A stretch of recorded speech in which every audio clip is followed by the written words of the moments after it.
दर्जा हा मराठी भाषेला द्यावा म्हणून मागणी होती. ती मागणी महाराष्ट्र सरकारने केली. ती मागणी साहित्याच्या क्षेत्रातल्या सगळ्या संस्थांनी केली. ती मागणी साहित्य परिषदेमध्ये अधिवेशनामध्ये ठराव करून त्या ठिकाणी केली.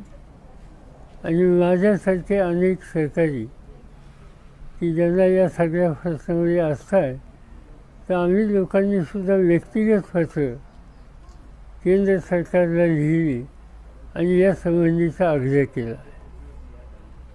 आज वृत्त जे वाचायला मिळालं, केंद्र सरकारने 5 भाषेला अभिजात दर्जा देण्याच्या संबंधीचा निर्णय घेतला. त्याच्यात आसामी असेल, त्याच्यात फाली असेल, त्याच्यात मराठी असेल आणि आणखीन 2 भाषा असतील. या निर्णयाचा उपयोग भाषांचं महत्त्व वाढण्याच्यासाठी अतिशय होणार आहे. उदाहरणार्थ मराठी भाषा म्हटल्याच्या नंतर यापूर्वी मराठी भाषेत जे काही लिखाण झालं आणि फारसं लोकांच्या नजरेसमोर नाही, ते लोकांच्या नजरेसमोर आणण्याच्या संबंधीचा एक मार्ग खुला झाला. याशिवाय नवी पिढी या संदर्भात काही लिहू पाहत असेल तर त्यांना प्रोत्साहन देण्याची संधी मिळाली. आणि प्रतिवर्षी सरकारच्याकडूनसुद्धा या क्षेत्रात काम करणाऱ्यांना अर्थसहाय्य देण्याच्या संबंधीची तरतूद ही त्याच्यामध्ये आहे. त्याचाही त्याचा लाभ होईल. आणि म्हणून हा जो काही निर्णय झाला, याला उशीर झाला, पण जरी उशीर झाला तर तो झाला, याचा आनंद आहे. केंद्र सरकारचं या बाबतीत मी अभिनंदन करतो. पण राजकारणातली जी मराठी भाषा सध्या वापरली जाते त्याबाबत तुम्ही काय म्हणाल? असं आहे की प्रत्येकाचा आमची स्वतःचा जो दर्जा आहे त्याच्याशी सुसंगत आम्ही बोलतो. असं आम्हाला जर सभ्य आणि सुसंस्कृत भाषाचे संस्कार नसतील तर त्याला काय करायचं? मराठी भाषेला अभिजात भाषा दर्जा दिला जात असताना मराठी शाळांची संख्या मात्र कमी होते. नाही, ही तक्रार दिसते अनेक ठिकाणी. 2 प्रकारची तक्रार आहे. मराठी शाळांची संख्या कमी होते आणि शाळेत मराठीच्यासाठी जाणाऱ्या मुलांची संख्या ही सुद्धा कमी होते. असं चित्र दिसतं की ते जीवन मराठीपुरतं सीमित नाही. प्राथमिक आणि माध्यमिक शाळांच्याबद्दलची ही स्थिती आहे. त्याच्यात अन्य भाषिकसुद्धा आहेत. आता मी एक उदाहरण सांगतो. मी स्वतः रयत शिक्षण संस्थेचा अध्यक्ष आहे. ही महाराष्ट्रातली एक मोठी संस्था आहे. आता आमच्या पुढे जे प्रश्न आहेत त्याच्यामध्ये दिवसेंदिवस मुलांची संख्या कमी होते संस्थेच्या शाळांच्यामध्ये. याची चिंता आम्हाला लोकांना आहे. आणि हे असंच चालू राहिले तर काही शाळा बंद होतील. आणि नुसत्या शाळा बंद होणार नाही, त्याच्यामध्ये असलेल्या शिक्षकांच्या नोकऱ्यासुद्धा काही परिणाम होण्याची शक्यता आहे. आणि म्हणून या प्रश्नाच्यासाठी स्वतंत्र बसावं लागेल. राज्य सरकारला याच्यात लक्ष द्यावंच लागेल. मुलांची संख्या कमी होणं हे महाराष्ट्राच्या दृष्टीनं, शिक्षणाच्या दृष्टीनं आणि मराठी भाषेच्या दृष्टीनं अतिशय चिंताजनक आहे. आणि त्याच्यातनं काहीतरी मार्ग काढावाच लागेल. लहान मुलांच्यावरील अत्याचाराच्या घटना, खास करून मुलींच्यावरील घटना थांबत नाही. पुण्यात पुन्हा त्या घटनेची पुनरावृत्ती झाली आहे. तर काय नेमकं धोरण आखलं जावं? असं आहे की सरकारने एक योजना काढली, लाडकी लेक. लाडकी लेक योजना, त्याच्यातून मुलींना अर्थसहाय्य या गोष्टीचं स्वागत करायला हवे. पण निवड तेवढ्या भागत नाही. त्याच्यात 2 गोष्टी आहेत. एका बाजूने लाडकी लेकच्या संबंधीची सहाय्य करण्याची भूमिका आहे आणि दुसऱ्या बाजूने मुलींच्यावरचे अत्याचार, मुलींना नोकरीच्या संबंधीची संधी न ठेवणं, या गोष्टीसुद्धा दिवसेंदिवस वाढत आहेत. अलीकडच्या काळामध्ये महाराष्ट्रामध्ये सगळ्यांनी एका गोष्टीला अतिशय महत्त्व दिलं आणि ते योग्य होतं, की म्हणजे बदलाव होता जो काही प्रकार झाला त्याच्यामुळे सगळ्या महाराष्ट्रामध्ये एक प्रकारची अस्वस्थता होती. एका बाजूनं राजकीय लेख म्हणून तिला काही अर्थसहाय्य करायचं आणि दुसऱ्या बाजूने तिच्या संरक्षणाच्यासाठी दुर्लक्ष करायचं, याच्याबद्दल अत्यंत नाराजी आणि अस्वस्थता ही सगळ्यांच्यामध्ये आहे. राजकीय लेख याच्यामध्ये आणखी एक गोष्ट मला बघायला मिळते की हा कार्यक्रम हातामध्ये घेतला असं म्हणतात की इतक्या 1000 कोटी आम्ही तरतूद करणार आहे, चांगली गोष्ट आहे, करा. पण याच्यामुळे राज्य सरकारच्या हातात घेतलेल्या ज्या योजना आहेत आणि ज्याच्यावरची तरतूद आहे त्या योजना आता थंडावलेल्या आहेत. आणि एकच उदाहरण तुम्हाला स्थानिक द्यायचं झालं तर सांगलीला कॅन्सर हॉस्पिटल आहे. त्या कॅन्सर हॉस्पिटलमध्ये गेले काही वर्ष शासकीय दिली म्हणजे कॅन्सरचं ट्रीटमेंट दिली, पेशंटला जी काही ट्रीटमेंट द्यायची ती दिली, वैद्यकीय क्षेत्रातल्या लोकांनी औषधं दिली, त्यांना त्या ठिकाणी राहावं लागलं तर त्या राहण्याची व्यवस्था केली.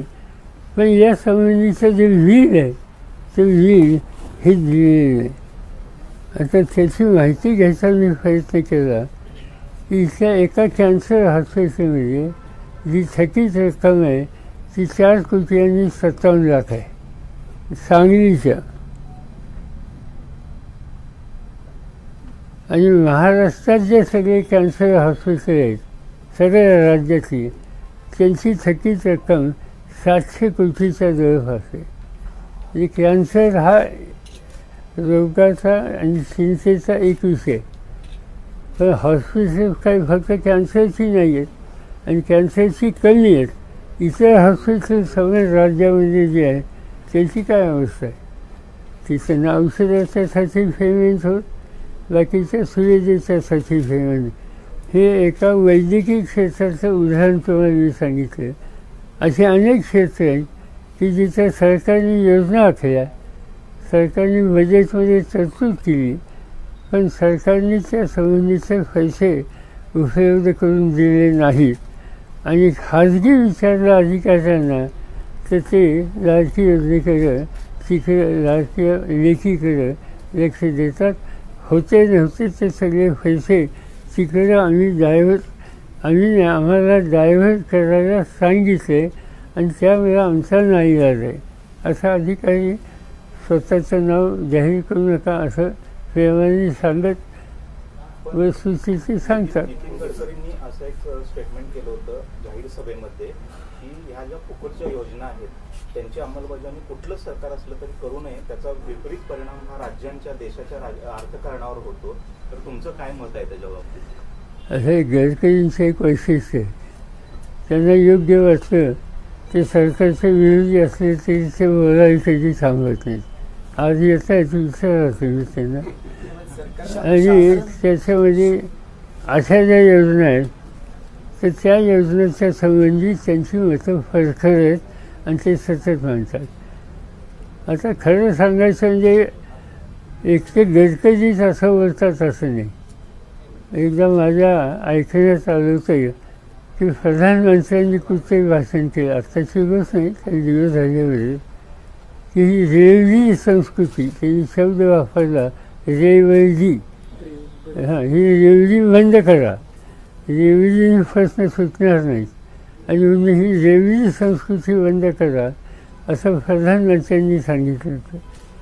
गडकरी साहेब अधिक स्वच्छ सांगतात, स्पष्ट सांगतात आणि त्यांना योग्य वाटतं आणि खरंच अनेक गोष्टी योग्य असतात त्यात ते सांगत असतात.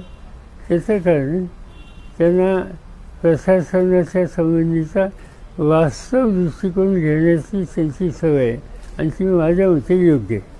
या सरकारचं मत आहे की या योजनेमुळे महाराष्ट्रातल्या ज्या महिला महिला आहेत त्या आर्थिकदृष्ट्या सक्षम होतील आणि समृद्ध होतील, कोणी किती जरी टीका केली. इव्हन बाजारात मार्केटमध्ये सुद्धा त्याचा परिणाम होईल आणि अर्थव्यवस्थेला उभारी मिळेल असं मुख्यमंत्र्यांचं मत आहे.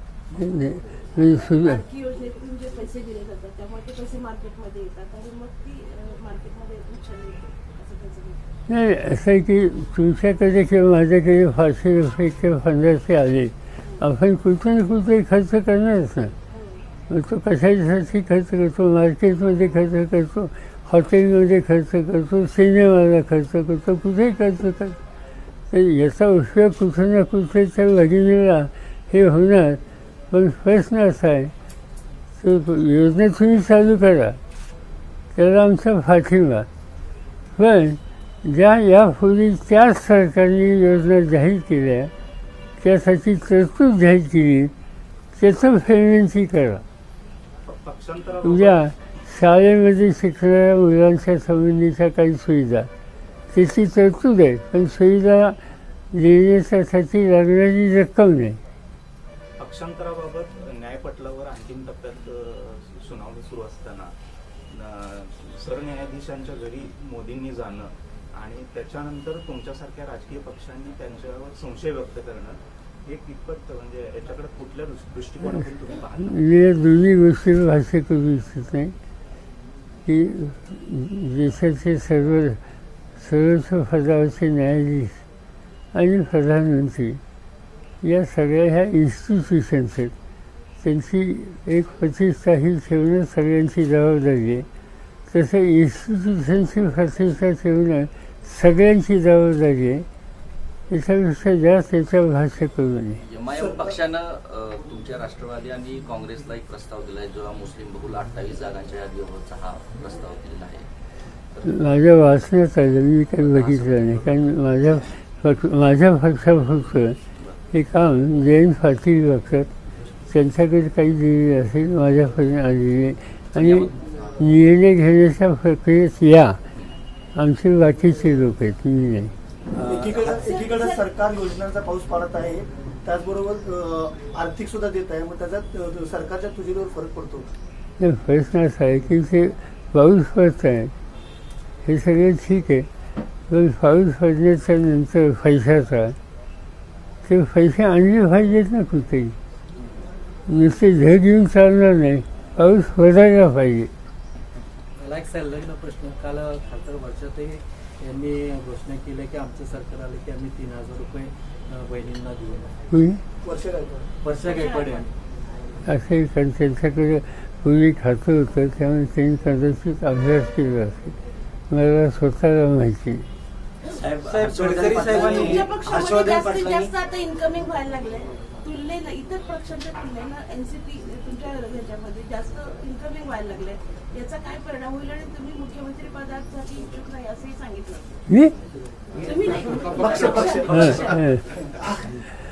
आमच्या पक्षात आम्ही याची चर्चा केली. असं आहे की एक म्हण आहे, म्हणजे मी काही जाती असं बोलतो असं समजू नका. बाजारात तुझी माहिती आहे का म्हण?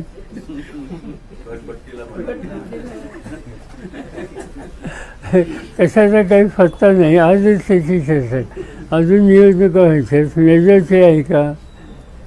सरकार बनवायचं म्हणजे तर बहुमत पाहिजे, बहुमत असलं तर नेता निवडते, नेता निवडला तर मुख्यमंत्री होत. आणि कशाचं काही नाही, उगीच आपलं काहीचे काय जयंत पाटील कधी याच्यावर बोलतात का? त्यांना माहिती आहे वस्तुस्थिती काय. सध्या राज्याची जे काय वातावरण चालू आहे, सध्या राज्याची परिस्थिती काय वाटते आपल्या? एकीकडे महागाईचा विषय कोणच घेत नाही, फक्त पक्षांतर चालू राजकीय विषय. सारी सर्व महाराष्ट्राच्या विकासाचे प्रश्न, महागाईचे प्रश्न, बेरोजगारीचे प्रश्न, ज्याच्यामुळे सर्वसामान्य लोक अस्वस्थ आहेत, त्याकडे अजिबात शासनाचं कुणाचं लक्ष नाही. पण ठीक आहे, आता एक महिन्यानी निवडणुका येतील, निवडणुकीचा निकाल लागल्याच्या नंतर या सगळ्या गोष्टींच्याकडे दुर्लक्ष केल्याचे परिणाम निवडणुकीमध्ये दिसते, तर मला आश्चर्य वाटत नाही. साहेब, गडकरी साहेबांनी एक विधान केलं की विरोधी गटातील लोकांनी पंतप्रधान पदासाठी मला बोललेले होते, तर निकाल लागल्यानंतर असे काय हालचाली झाल्या का की गडकरी पंतप्रधान पदासाठी किंवा इथून असं आम्ही काही कोणी बोललो नव्हतो. आमच्याकडे आमचं खासदारच नाही तर आम्ही कशाला सांगू की त्यांना. त्यामुळे कुणी सांगितलं हे त्यांनाच विचार, आम्ही सांगितलेलं नाही. हर्षवर्धन पाटलांनी भाजपला रामराम ठोकलाय आता. ठोकलं हो ठोकलाय. आणि राष्ट्रवादी कधी तुम्हाला मला हे म्हणजे राजीनामा ठोकला.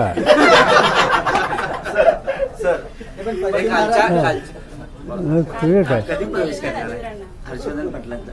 माहिती नाही. सध्या आज काय करताय साधारणतः आज साधारणतः दुपारी 2 वाजेपर्यंत काय होतं ते बघा, नंतर बोलू. मी जिल्ह्यातच आहे. पण काल पण देखील तुम्ही काही दुष्काळी भागातील नेत्यांना माझ्या आमदारांना भेटला, खास करून पुराडपाडी मतदारसंघात. नाही, ते माझे जुने सहकारी आहेत. एकेकाळी त्या लोकांनी मी एकत्र काम केलं. हनुमंतराव होते त्यांचे वडील, ते स्वतः. त्याच्यानंतर दुसरे जे देशमुख त्यांचे वडील माझ्यावर होते, हेही होते. जुन्या सहकारी बऱ्याच वर्षात घेत नाही. मी चालू म्हणून प्रेमाने भेटायला येईल. पण आपल्या बैठकीतून बाहेर पडल्यानंतर थेट त्यांनी भाजप सोडलं, मी राष्ट्रवादी पवारसाहेबांच्या गेलो असं सांगितलं. सांगितलं का? हो त्यांनी सांगितलं की भाजप बैठकीत काय झालं सांगितलं, घेतलं ना. दाखवा साहेबांना. काय शब्द भाजपने आम्हाला शिवसेनेला विकला हा सुद्धा शब्द त्यांनी पुरेस घेतली बाहेर. अच्छा, हो जाता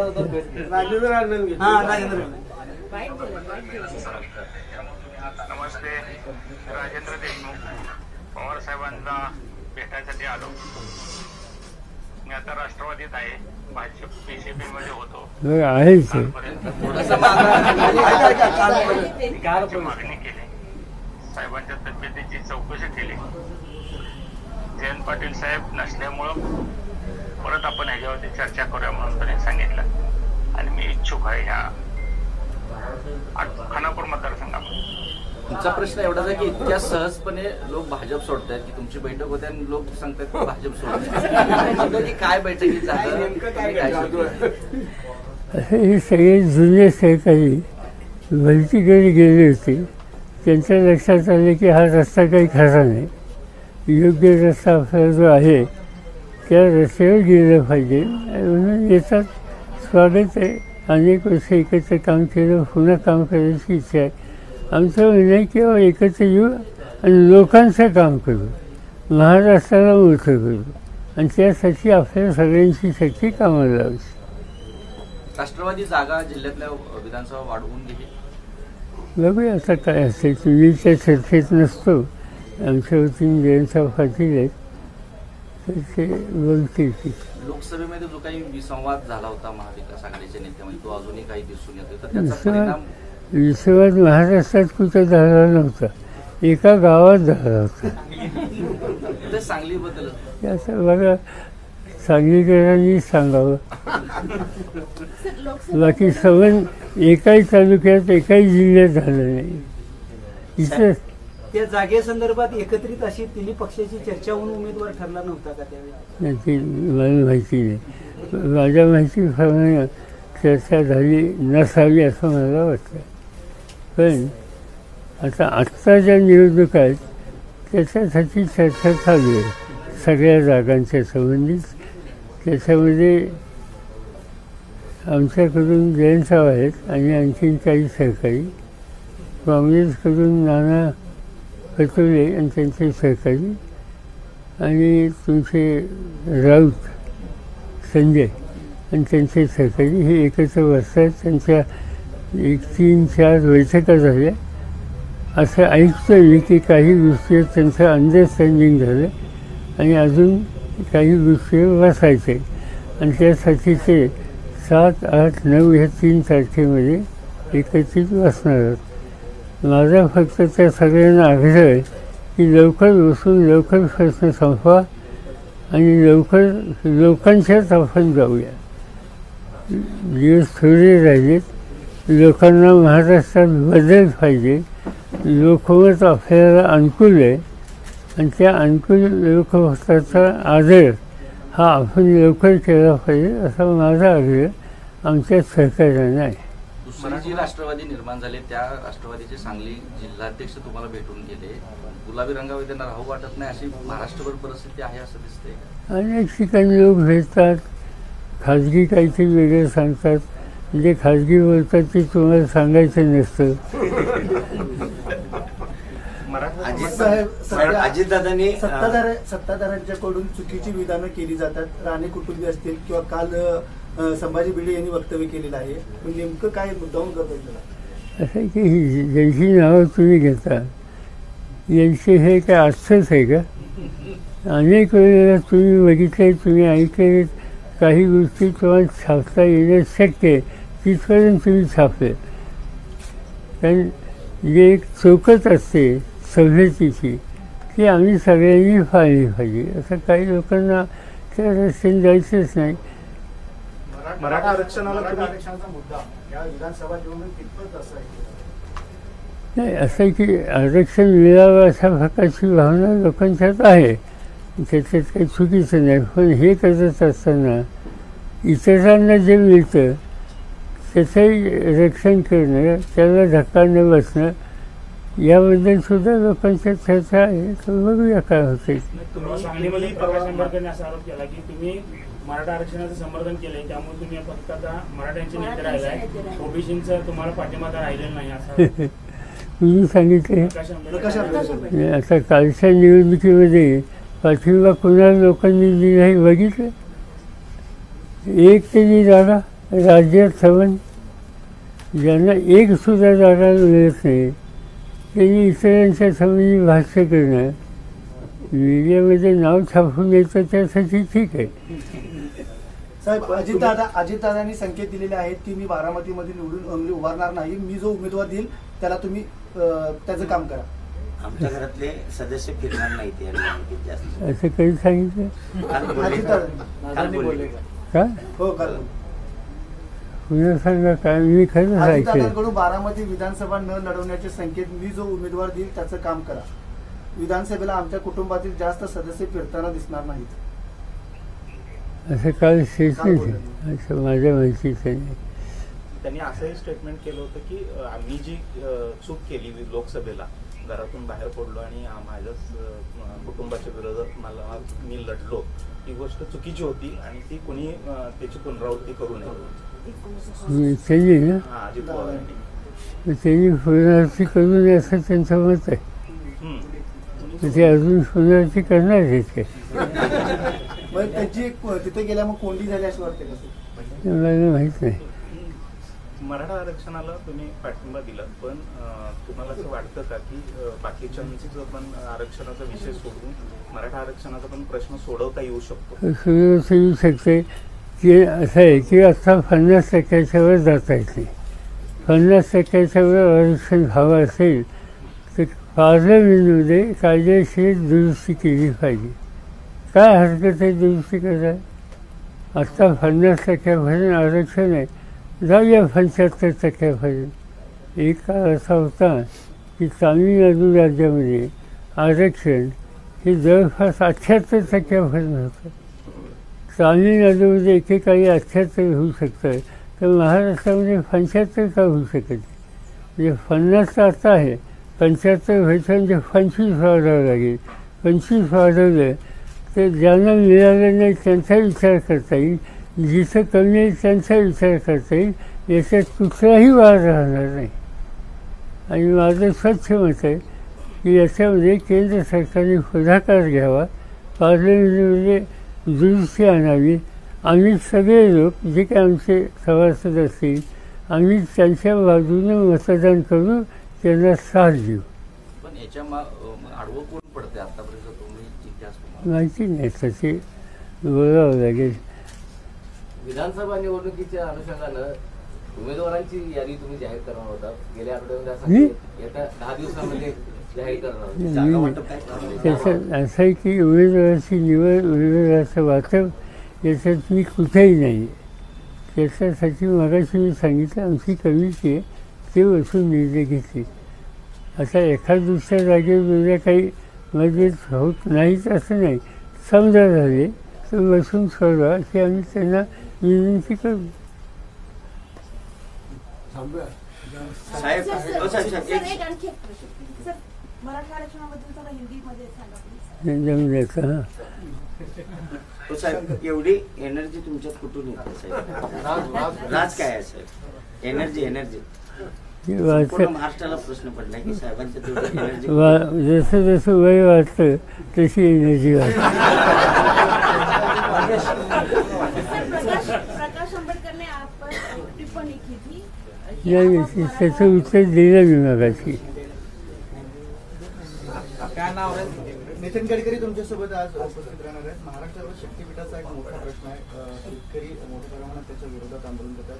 शक्तीपीठ महामार्ग अजूनही रद्द करायला सरकार कोणते? माझं मत आहे त्या सगळ्या शेतकऱ्यांना तिथल्या लोकप्रतिनिधींना विश्वासात घेतल्याशिवाय अशा प्रकल्पाचा आग्रह धरू नये. नाही तर लोक रस्त्यावर येतात. कशासाठी करता? करूया, आवश्यकता असेल तर करूया.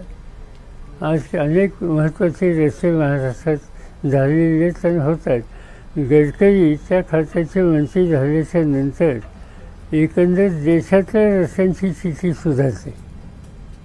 त्यांचा अतिशय विधायक दृष्टिकोन आहे की या सगळ्या कामाचा निर्णय घेताना कोणत्या पक्षाचा आहे, कुणाला फायदा होतो हे कधी बघत नाही. ते देशाला, लोकांना हा अफसूस त्या ठिकाणी घेतात.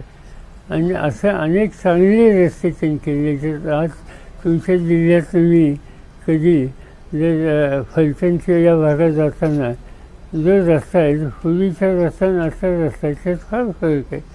आता उत्तम रस्ते दिसायला लागले आणि त्याच्यामध्ये गडकरींचं काम मोठं आहे. त्यामुळे आत्ता जे त्यांचं सगळं चाललं आहे ते असंच गतीने चाललं पाहिजे. आणि ते चालू असताना आणखी नवीन ज्या गोष्टी आपण सांगतो त्या बाबतीत त्यांचं मत काय आहे, त्यांची तरतूद त्याबद्दलची किती आहे, या सगळ्या गोष्टीची माहिती घेऊन नंतर हे करावं. निवडणूक जवळ आली म्हणून लगेच काही जाहीर करायचं मला असं वाटतं ही योग्य नाही. अमित शहानी एक वक्तव्य केलं की बहुमतात सरकार नसलं तरी आम्ही समान नागरी कायदा लागू करणार कसल्याही परिस्थितीत. तर त्याच्या बाबतीतली तुमची भूमिका काय असणार? असं आहे की ते बरंच काही बोलतात. हल्ली त्यांचा मुक्काम महाराष्ट्राची वारा असतो. त्यांना महाराष्ट्र तुम्हाला असं कळलं त्यांचं काहीतरी कोल्हापूरचं नातेवाईक तुम्ही ऐकलं का? असं आहे सासूबाई साहजिकच आहे. तर त्यांचं तिथं बऱ्याच येतात, भाष्य करतात. देशाचं गृहमंत्री भाषण काय करतो, शरद पवार, उद्धव ठाकरे यांच्यावर लक्ष ठेवा. त्याच्यानंतर जे विरोधी पक्ष आहेत आमच्या सगळ्यांची ते फौडा वाचलं सगळं तुम्ही, फौडा छोका असं एकंदर कायदा सुव्यवस्था ज्यांच्या हातात ते फार चांगली भाषा वापरत आहेत, चांगलं मार्गदर्शन जनतेला करत आहेत. त्या संबंधीचा निकाल आणखीन 1.5 महिन्यांनी बघितले. जातीय ध्रुवीकरण कुठं नेऊन जाईल महाराष्ट्राला? जातीय आणि धार्मिक ध्रुवीकरण करण्याचा जो भाजपचा प्रयत्न आहे, जे काही घडते ते अत्यंत चुकीचं आहे. आज या संबंधी निवडणुकांपर्यंत कोणी बोलणार नाही, पण निवडणुका झाल्याच्या नंतर जे कोणी सत्यशोधक विचाराशी समृद्ध झालेले लोक आहेत, समस्येच्या संबंधीची स्पष्टता आहे, अशा सगळ्या लोकांना एकत्र करावं लागेल आणि या प्रवृत्तीच्या विरुद्ध आवाज उठवावा लागेल. हे महाराष्ट्राच्या दृष्टीने हिताचं नाही. काही झालं तर हा महाराष्ट्र आपल्याला एकसंध ठेवायचा. हर्षवर्धन पाटलांचा मुहूर्त ठरलाय का शेवटचा? हर्षवर्धन पाटलांचा मुहूर्त काय नाही का? आज दुपारी काय होतं बघा. 2 वाजेपर्यंत तुम्ही माझ्याकडं प्रतिक्रिया विचारायला कदाचित याल. आजच तिसरी आघाडी तयार झाली आहे. संभाजीराजे असतील, किंवा राजू शेट्टी असतील, बच्चू कडू, याचा काय परिणाम होईल का? तो जाणीवपूर्वक ती आघाडी होते? नाही, केव्हाही हे लोक एकत्र येतात म्हणजे त्यांचा परिणाम होणारच.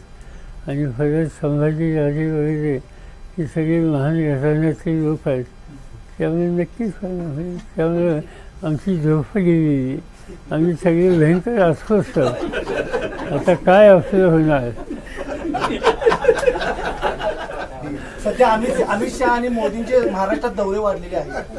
चांगली गोष्ट. मागच्या लोकसभेच्या निवडणुका झाल्या, मला कुणीच सांगत होतं, माझ्याकडे काही रेकॉर्ड नाही असता, की महाराष्ट्रात 18 ठिकाणी त्यांच्या सभा झाल्या प्रधानमंत्र्यांच्या, 18 ठिकाणी, आणि 14 ठिकाणी त्यांचा पराभव झाला. त्यामुळे 18 ठिकाणी सभा घेऊन 14 ठिकाणी पराभव होत असेल तर आमची विनंती आहे की विधानसभेत जास्त या, इथं आणखी सभा घ्या. चला.